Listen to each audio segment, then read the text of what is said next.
Welcome to the Team Engagement Podcast, where leaders of teams share their insights. Brought to you by Blue Sky Business Consulting. We discuss 5 questions in about 15 minutes. Welcome again, everyone. We are excited to join you once again for the Team Engagement Podcast. And I am very excited to welcome Nick Jonsson. He is our guest today, and he is the co-founder and managing director of EGN. And he comes to us all the way from Phuket, Thailand. So Nick, thank you so much for taking time, early part of your day as we're recording this, for joining us on the Team Engagement Podcast. So thank you so much. Nick, what would you like the audience to know about EGN?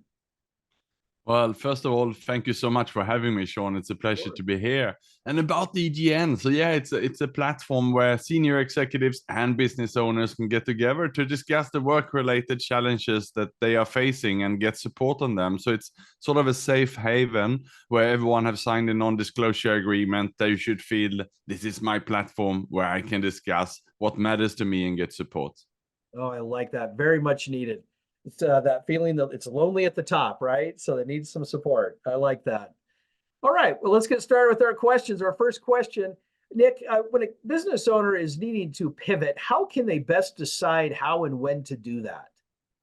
Well, I would certainly, of course, then say that use your network for this and don't sit there and try to make the decisions by yourself, and try to identify signals very early on and be proactive about it and lay it on the table. I think looking back at my own corporate career, I was trying to have the answers myself. I was trying to look for it because I felt, well, I'm the managing director of this organization. They're paying me to have the answers. And I wasn't open. I wasn't vulnerable with my team members. Now I encourage all the members of EGN and the platform to, even before a peer group meeting, if you have some challenges, brainstorm, discuss with your team and get their buy-in, and then come to your peer group meeting, discuss with your peers, get options, and then come back to your team and talk again. So it's about being open and biting it in the butt, so to say, before it becomes a major issue.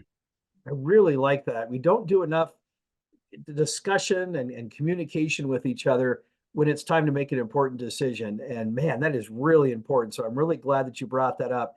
It's tempting to try and think that we have to do it all by ourselves, but we just don't. So I'm glad that you brought that up. Thank you. All right, question number 2. Share with the audience one of your company's core values and how that value helps you make decisions. Actually, it's linked to the first question, which is, and here the motto that we're working under at EGN is making each other better. And what we mean is here again, you know, this kind of thing that we should always be there making each other better. If we have that mindset, may it be with our teams or the organizations where we perhaps serve on boards, or membership organizations like EGN, where we're coming in having this service mindset that we are there to make everyone or each other better, then it just creates a warm platform where we always are feeling fully supported, because we never know when it's us who go through a difficult and challenging time, especially these days. There's so much disruptions, there's layoffs, there's mergers, acquisitions, and you never know if your rainy day is coming. So be there, be proactive, help others, because tomorrow it might be you that need that help. I really like that, making each other better. That is so important. Wonderful. Okay, question number 3. What's one tip that you have for business owners who are trying to find and then hire talent? Yeah, I am a big believer of hiring for the right attitude. But basically what we do is we look at the top students, the top graduates, and then we approach them and basically tell them about EGN. And my staff now, we have 22 full-time staff, all working remotely. So that's one of the advantages we have, that they have the flexibility of working from home, which is a huge attraction to the young generation. Yeah. They also, we also basically then give them the option. Do you want to work from 50% up to 100%? We prefer if they work around 80% of the working time, so 6 hours per day. And that means that they also have some flexibility to work on some other projects that they are excited about. We don't want to buy all their time, because that might mean that they don't have enough time to grow and develop themselves.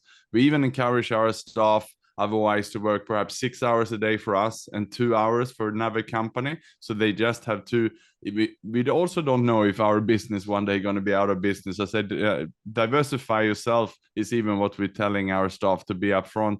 Therefore, it's to answer your question, it's the attitude of people to have this mindset of being a bit open, flexible, and working with us. I really like that. We don't do that enough in hiring. We get a little bit too caught up in what we need. And I like your approach because you're looking at what can we do to also help our employees by giving them flexibility, working from home, not feeling like they have to be locked into just our company, but maybe diversifying a little bit. So I like that. That's a great approach. All right, question number 4. Within your company, how do you identify and then develop strengths? Yeah, so it's very much about the team always having a culture where they can try and experiment. We have a fail fast culture where we are not blaming each other. We don't call it mistakes, we call it learnings. And even our budgets are so set up that 20% of the marketing budgets is called an experiment budget. That means that budget you can try new providers, try new suppliers, with a mindset of not getting especially the result from it, but getting the learnings from this. What can we learn from this supplier that we can adapt internally?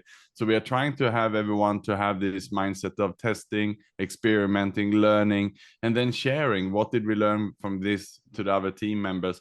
So that therefore, when we have this culture, then creativity seems to flourish. People are not scared to trust and try new things, and we have this young new generation who are much better in technology than us, and therefore why not use them? Let them test and try and always come up with new ideas. I even encourage all my team to write their own job descriptions. If they want to edit to the job descriptions, they want to remove things, they want to add things, then they can just present that to me. And most of the time I'm curious, ask them some questions, we do the edit, and then it's done. So they sort of feel that they are in charge of their own destiny in the company. I like that. And I like how you're promoting creativity by doing that you're allowing people to expand a little bit, write their own job description, but also just the environment. I can tell that you really are focused on trying to help people nurture and foster creativity and come up with new ideas. And I think that is so important in leadership that we often forget, is to allow our team members the opportunity to share ideas, to innovate, and to create. I think that's really important. Well done. I think that's fantastic. All right. Well, our last question, tell us a little bit about your first job. Yeah, so I started as a young boy back home in Sweden. It was one of those traditional jobs, selling newspapers to the neighbors and so on. But I quickly expanded on that because I wanted to earn some more money, and I was really interested in computers.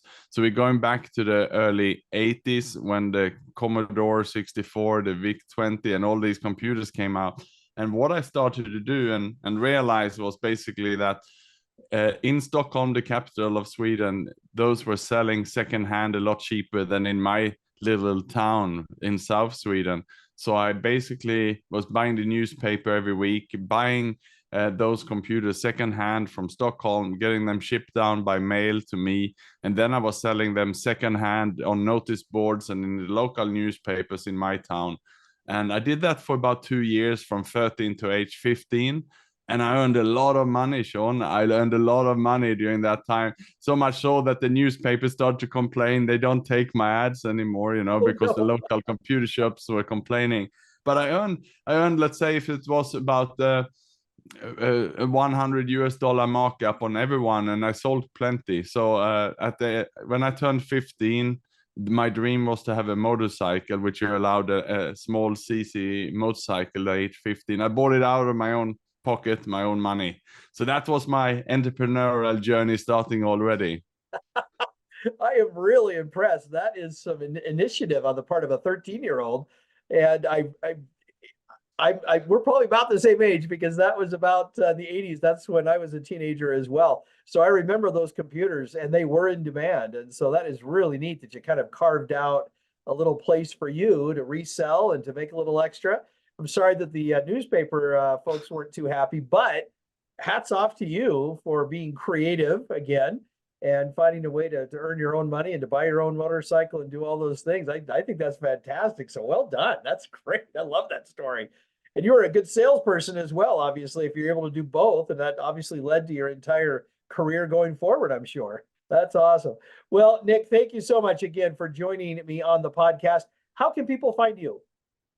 Yes, Sean, they can look me up on LinkedIn, and my name is Nick Jonsson. That's NickJonsson. Or if they're interested in my book, which I wrote a few years ago about the isolation in the workplace, it's called Executive Loneliness, and it's available on Amazon and Audible.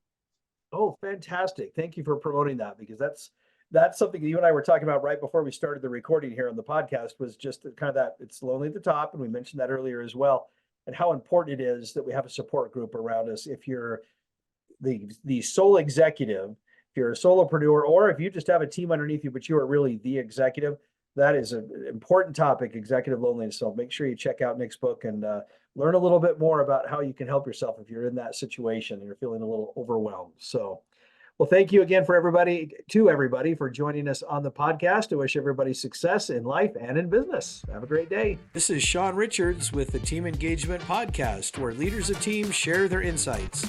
For more ideas, go to teamengagementpodcast.com. We also invite you to follow or subscribe to our podcast wherever you may be listening or watching. Is your business thriving? Go to tbs-score.com to find out. Thanks for joining us today. Have a great day.